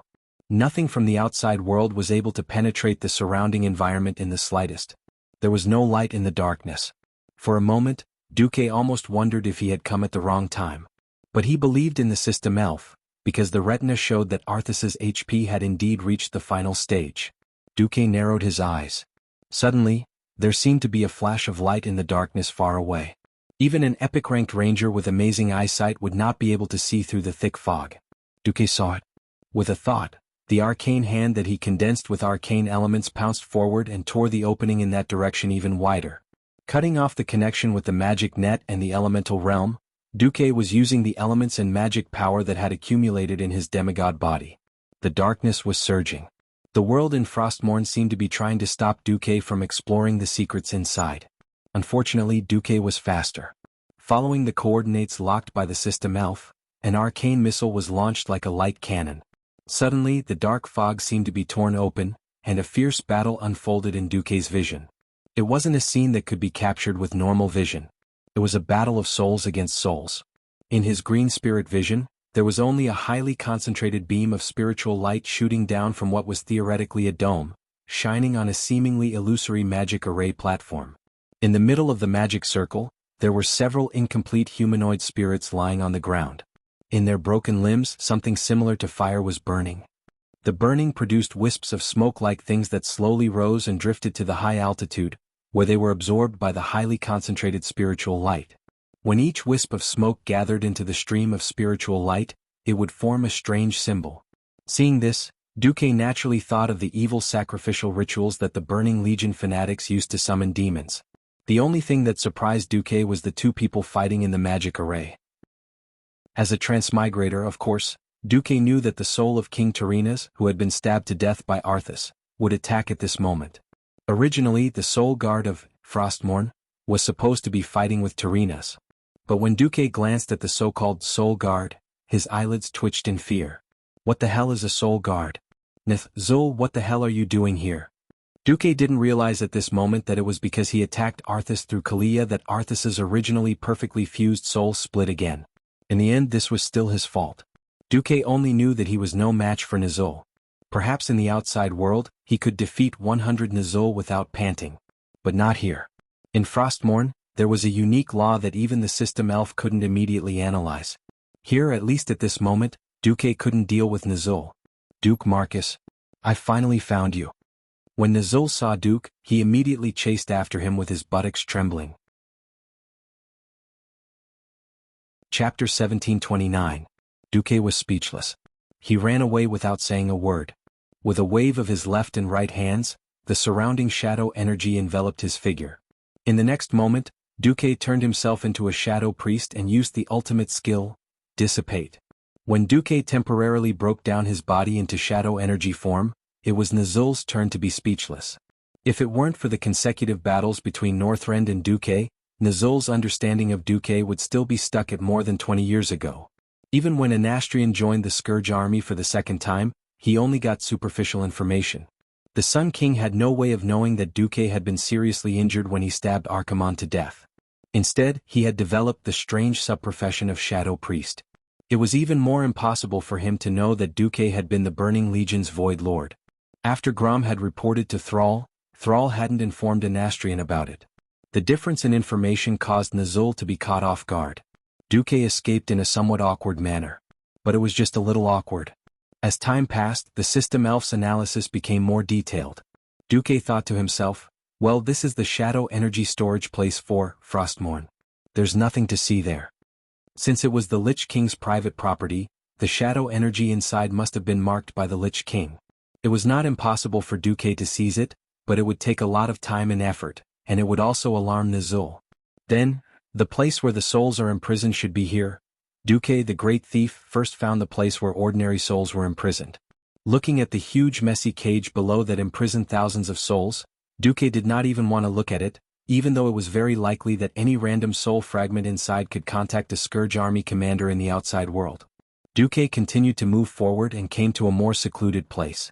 There were indeed 2 soul guards in front of him, and they also had considerable power. However, in this sword world filled with shadow energy, Duque could maintain the state of dissipate for quite a long time. In their hollow vision of the spiritual world, Duque was no different from an ordinary shadow energy smoke. Perhaps this was also because Frostmourne had never had a true enemy since it was forged. Duque slipped in easily. This is, transforming back into his human form, Duque easily activated a mechanism on the wall. The bottom of the room opened up and several altars rose up. A few soul fragments had been separated and kept on those altars. The altar was actually supported by several independent spaces that resembled safes. The system concluded that the activation method of this place was actually a voice control. Do I need a verbal password? Duque frowned. System, imitate Arthas' voice. In the next moment, Duque opened his mouth again. Duque started trying random passwords. Frostmourne? Arthas Menethil? Lich King? After Duque tried 7 or 8 times, he had an idea. Sister Kalia? Immediately the altars reacted. Several altars began to move on their own and piece together. When the independent spaces merged, the soul fragments inside also began to fuse. When these fragments finally completely fused together, they suddenly squirmed as if they were alive. They went against the flow and grew in the air. In the end, they actually formed a black soul skull. It's actually his soul. It had to be said that Duque had a very unexpected harvest. Duque raised his hand and gently used the Void Duke's technique to collect the large soul fragment into his hand. Then he activated Dissipate again and left the room. Duque continued to look for a way to break Frostmourne from the inside. Just defeating Nazul did not seem to be enough. However, the flow of time in the sword was obviously different from the outside world. The system estimated that it was about a quarter of the flow of time in the outside world. Finally, after a few turns, Duque came to the top of Frostmourne, where the hilt should be. In front of Duque was the soul of a man with a confused appearance. His eyes were closed as if he was sleeping. But Duque knew that this soul should be trapped in a perpetual cycle of dreams. Only the extremely weak and slowly flickering soul fire in his chest proved that this soul had not been completely annihilated, and was not an empty shell that only had the appearance of a facade. Duque did not know who this soul was, but he felt an inexplicable sense of familiarity. Duque was sure that he should have seen this person before. But here's the question. Who is this existence that Arthas has trapped, nurtured, and even refused to destroy? Arthas' soul? At the same time, the fierce battle in the outside world had reached the most critical juncture. When Arthas once again activated Frostmourne's wrath, almost everyone outside was injured. Fortunately, the soul power reserve in Frostmourne had long since fallen below the warning line, so the power of wrath was greatly reduced this time. The 3 big men, Magni, Gavin Rad, and Tyrion, were all at the forefront, and the 2 paladins had activated their invincibility and forced their way through with holy light. Arthas, do you remember your father, Tyrinas? Tyrion roared as he slashed Ashbringer. Yes. I stabbed him to death with my sword. Arthas laughed maniacally as if he had given up on himself. He used Frostmourne to clash with Tyrion's sword, forcing Tyrion to retreat. Do you still remember Uther? Gavin Rad pounced and fought with Arthas again. When Arthas blocked Queen Sylvanel's arrow and Magni's hammer, Kalia blasted her hammer at Arthas from afar. Valinor, as holy golden light blasted Frostmourne. After this, the famous Frostmourne was no longer intact. At this moment, everyone heard a sudden metallic hum. This was the sorrowful cry of the demonic sword. The golden light spun as if it was going to drill into the blade. Frostmourne's blade suddenly caved in, and a beam of golden light of different hues shot out from it. The 2 different hues of golden light blended together and flowed into the patterns on the rune sword. The entire sword began to shine. This was not the blue and white evil light that Frostmourne had always emitted. This was holy light that was the complete opposite of evil. Unable to control the demonic sword in his hand, Arthas watched his demonic sword float in the air with the blade facing down, hovering in the middle of the ice platform. Impossible. Arthas was completely stunned. Chapter 1730. At this moment, Theon roared and a brilliant golden light swept across. Ashbringer was about to hit the defenseless Arthas. Suddenly, Frostmourne, which had lost control a moment ago, flew back and blocked in front of Ashbringer. Clang, amidst the earth-shattering noise. The larger Ashbringer hit Frostmourne heavily, sending it and Arthas flying with their swords. Like a cannonball fired from an old-fashioned cannon, Arthas fell heavily to the ground, and then bounced high on the ice platform. She rolled 7 or 8 times in a row before finally stopping. Everyone was stunned not because of the tragic situation of the Lich King Arthas, but because, Frostmourne, shattered. Clang. The blade was still surrounded by blue and black light, the evil runes cast on the blade, the fierce and lifelike skeleton blade. Every part represented the supreme status of the Lich King. However, in the instant that time froze, they all crumbled like butterflies in a storm. In this life, because of Duque's obstruction, Frostmourne's battle record was not so shocking. If it was the original history, the heroes and legendary monsters that died under Frostmourne could be written into a chronicle. Black Dragon Cernox, Blue Dragon Saffron, Kel'Thuzad, Tyrannus, Gavin Raduther, Sylvanas, Anastrian Sunstrider, Orc Sword St. Jubelsos, Antonidas, Lordaeron Scourge Resistance Organization Justice Guard Leader Margolos, Lordaeron Scourge Resistance Organization Circle of Holy Light Leader Halak, Lordaeron Resistance Organization Extreme Force Leader Daglin, Edronarab Arachne Queen Nissa Azri, Bronze Beard Dwarf Bergen Firebeard Leader of the surviving members of Muradin Northrend Expedition, Draenor Seraphar, Valdemar of the Wagri clan. Not to mention, Arthas had defeated Illidan Kael, that's Dreadlord Mal'Ganis, and the current leader of the Black Edge Knights, Darien. Just look at this shocking list of names. Even with Duque changing fate, more than half of the kings and peerless experts still fell under Frostmourne's sword. Although the strength of Lich King Arthas was not necessarily stronger than Si-Thun and the other ancient gods, Arthas's battle record was more direct and more terrifying. It was this runic demonic sword that had killed countless experts and had a glorious battle record. However, at this moment, it was finally destroyed by a group of experts with god artifacts. No. Frostmourne shattered, and Arthas could clearly feel the magic power in her body plummeting like a river. He still didn't give up. He stretched out his hand in the direction of Kalia. Be careful. Gavinrad raised a gust of wind with his wind sword and swept Arthas up. In midair, Servanas used Solidar to fire a lightning arrow at Arthas' throat. Unexpectedly, the arrow successfully pierced through Arthas' neck.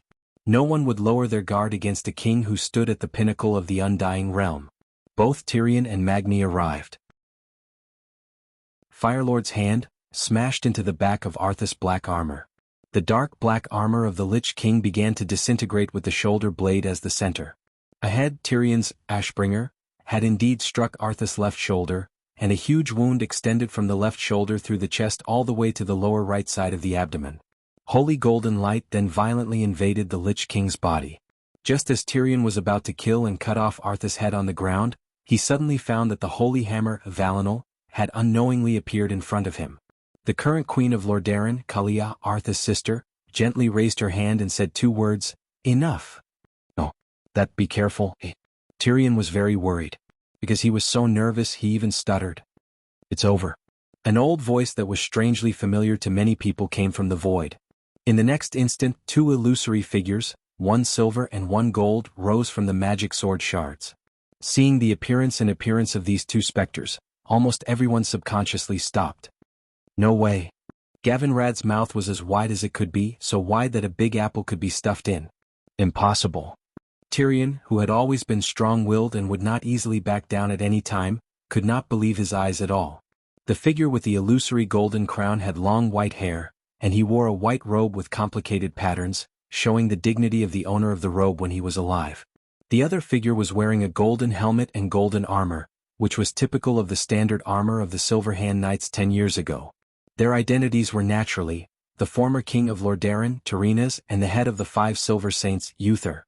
Everyone fell into a complete state of shock. No one thought that after Arthas killed his father and master, he would actually imprison their souls in Frostmourne. Their souls had not been corrupted, nor had they been completely destroyed. Perhaps this was Arthas' last trace of kindness, or some other reason. Perhaps it was too difficult to find out. At this time, Duque's figure came out from the magic sword shards. "Duque, are you all right?"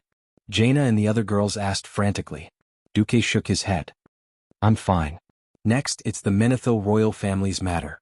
Everyone tacitly stepped back, leaving the space in the middle for Arthas, Kalia, and Tyrrhenas.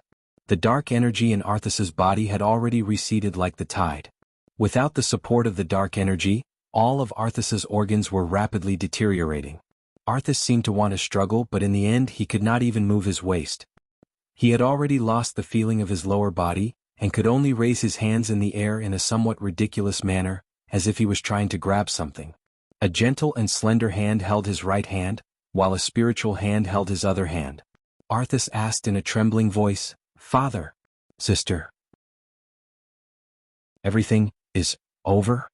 Kalia used her other hand to gently caress that familiar yet cold face. She did not have the time to talk about the 20 years of longing that had accumulated in her heart, and she did not have the time to look back on the beautiful moments of the past. In the end, she could only helplessly say yes. Yes. Arthas suddenly smiled bitterly. His eyes that had almost completely lost their sight seemed to have seen the collapse of the world of the dead, and the final collapse of the kingdom that belonged to him. How beautiful the Lordaeron that should have belonged to him was, how majestic his army of undead was, and how majestic it was sweeping across the entire continent. But at this moment, everything had become a fleeting cloud. Tyrrhenas lowered his head and let out a long sigh. "My child, in the end no king can live forever." Arthas suddenly smiled bitterly. Was it regret? An epiphany? A pity? Or despair? No one knew. The great Lich King's last words were, "In front of me is only endless darkness." Chapter 1731. Anyone with the slightest elemental sensitivity could sense that the remaining shadow power was rapidly dissipating from Arthas' body. In a sense, the demon sword, Frostmourne, was the true form of the Lich King. When the runic sword was destroyed, all the power belonging to the Lich King naturally dissipated. Watching Arthas die in the truest sense of the word, everyone present felt a sense of loss and a strange emptiness in their hearts for some reason. Even though a heinous evil sect leader had died, they felt as though they had lost a hero. Arthas' last sentence seemed to be telling everyone that he regretted what he had done in the past and had given up on the pursuit of reincarnation. In Azeroth, a person could become a vengeful spirit after death and be bound to a certain place like an earthbound spirit. For example, in the Kalimdor continent of Azhara, the vengeful spirits of the High Elves drifted in the ruins of the ancient Elven Empire for 10,000 years. Or, like Arthas, their spirits completely dissipated and returned to nothingness. Duque muttered softly, "There is no heaven or hell here. We can only rely on ourselves." Yes. Unknowingly, Duque's women gathered around him.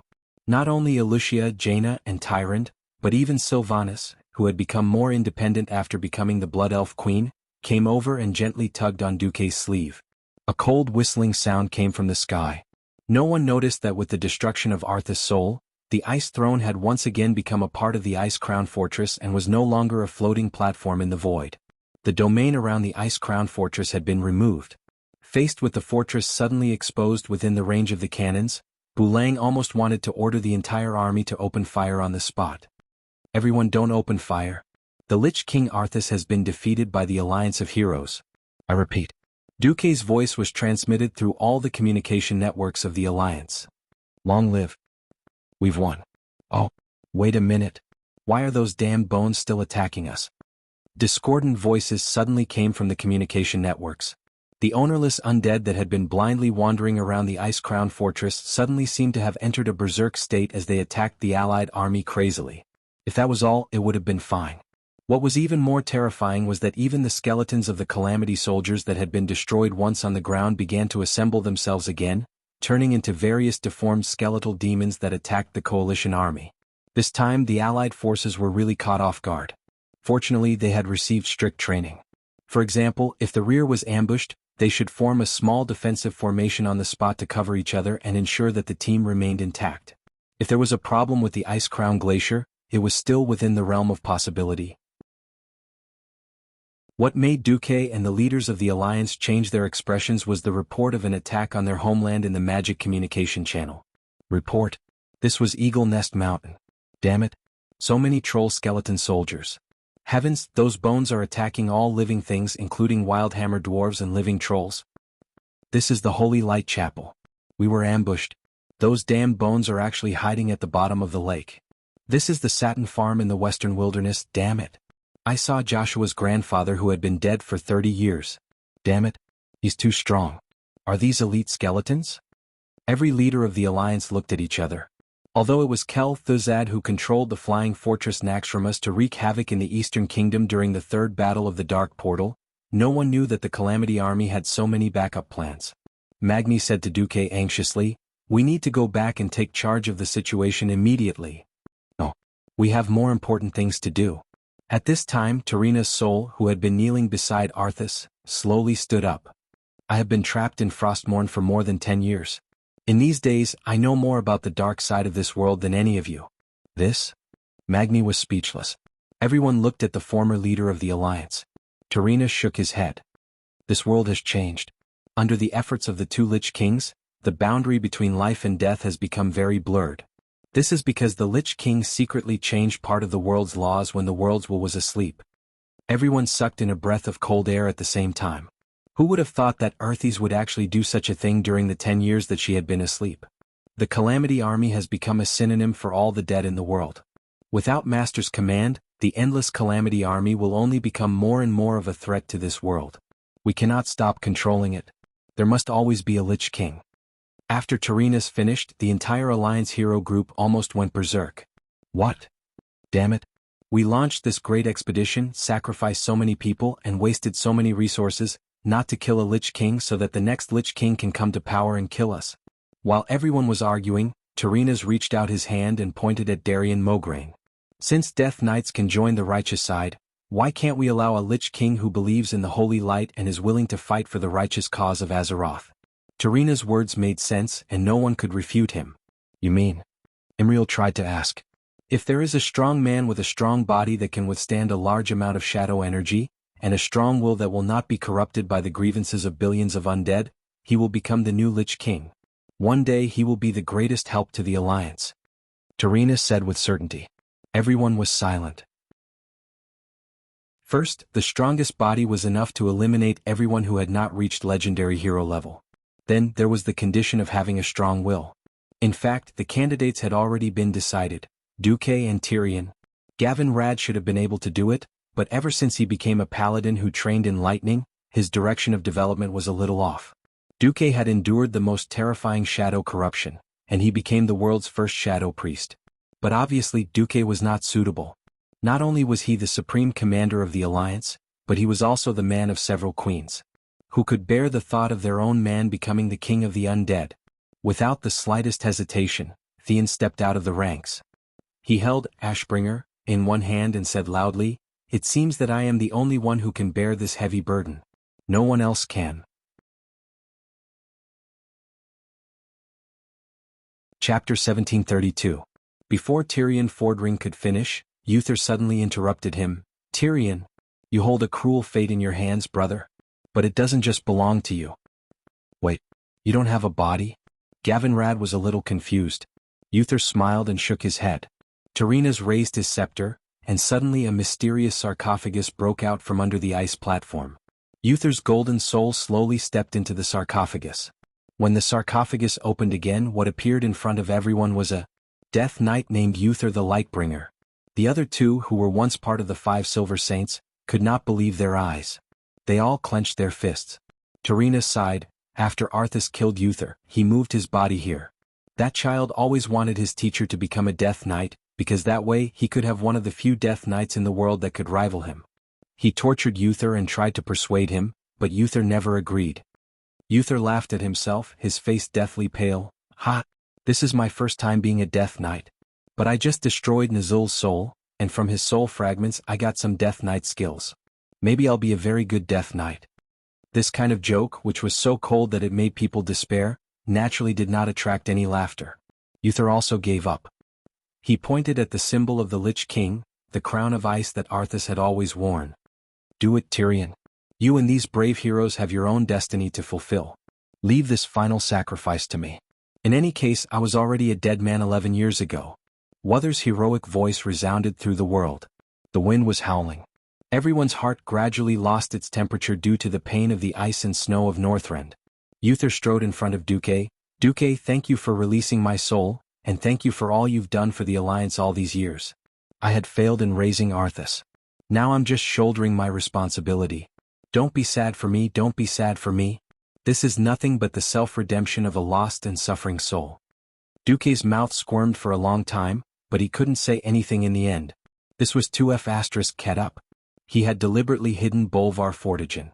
Well, Bolivar had been saved, and Uther, who was even more formidable, had been lost. From Duque's point of view, Uther was even more powerful and awesome. If he could bring Uther into the weave, the weak holy system that could only heal and not attack would become the strongest branch of the weave. Unfortunately, there were no ifs. This was fate. Perhaps this was not a bad ending. No matter what, it was better than Uther, the strongest holy knight in history, completely retiring from the stage of history. However, since Uther had decided to become the Lich King, in that case, what kind of power would this Lich King, who was probably the strongest Lich King in history, display at the time of Return of the Legion? Duque suddenly had deep expectations. The third Lich King was already so awesome. Wouldn't the 4 horsemen of the apocalypse of the third generation under him rise as well? Duque's mind was in a mess. He could only watch in a daze as Uther left him and walked towards his old brother. This was not Uther's fault. In this life, Uther rarely had the chance to interact with Duque. To be honest, Duque was not good at dealing with people who were pure in their beliefs. They were almost like ascetics or Puritans. In addition to the 5 years at the Dark Portal, Duque had been blasted into the void with Karazhan. He and Uther were not really close friends. They were just slightly better than nodding acquaintances. Gavin Rad. Uther. Because Gavin Rad was not from Rotterdam, his relationship with the other 4 holy knights was far from close. This did not prevent them from seriously understanding each other, and during the days of fighting side by side at the Dark Portal, they had forged a deep friendship. After talking for about 3 minutes, Uther hugged Gavin Rad again. Finally, he stood in front of Tyrion. Among so many people, his friendship with Tyrion was the deepest. Among the 5 Silver Saints, Tyrion's philosophy and ideas were the closest to his. Thanks to this life, Tyrion had been blasted into the void with Duque, and there had not been a falling out between Tyrion and Uther. The friendship between them could be said to be stronger than gold. After some small talk, Uther said solemnly, "You must forget me, Tyrion. If this world is to be freed from the shackles of fear, no one must ever know what happened here today." "But, you..." Tyrion choked. Uther's face was stern and his words were sonorous. "I heard that you worship my name as sacred. In that case you should tell them that the Lich King is dead. Uther's soul, which was captured by Arthas back then, has long since dissipated. Go. Leave this place. Never come back." Finally, Tyrion nodded heavily. The Alliance of Heroes left. Many people looked back with every step they took. From time to time, they would look at the familiar figure sitting on the throne of ice. He was wearing the most sacred armor of the Silver Hands, and his body was emitting a brilliant holy light that did not match at all. But he was crowned with the Lich King's crown of the dead. The only good thing was that he was not too lonely. A former king stood beside him as a servant. "Is this okay? Your Majesty." Uther smiled bitterly. The king that he had sworn to serve for the rest of his life had become his assistant. What the hell was this? The living return to the living, the dead to the dead. Right now, I am just a soul atoning for my sins. I was once a good king but also a terrible father. If this can truly put my son's soul to rest, I will do it. Besides, I still have Kalia. Since the bloodline can continue, I am satisfied. I am satisfied. Tarina said seriously. Your Majesty. Uther sighed. Tarina showed a somewhat funny smile. No, no, no, you are my Majesty now. You. When Duque and the others stepped out of the Ice Crown Citadel, the entire Ice Crown Citadel immediately formed huge blocks of ice and began to seal the entire citadel. This scene caused the Alliance soldiers to open their eyes wide and tongue-tied. Then Tyrion raised the blade of Frostmourne, which only had half of it left. The Lich King Arthas has been defeated by the Alliance of Heroes. That you're tuning in to the Han Lee's Wuxia Chronicles YouTube channel. We're so grateful for your support, and don't forget to subscribe to join us on this incredible journey through captivating stories. Your generosity through donations truly makes a world of difference, as it's the primary source of revenue that allows me to expand and enhance this channel for you. Thank you from the bottom of my heart for being a part of this adventure.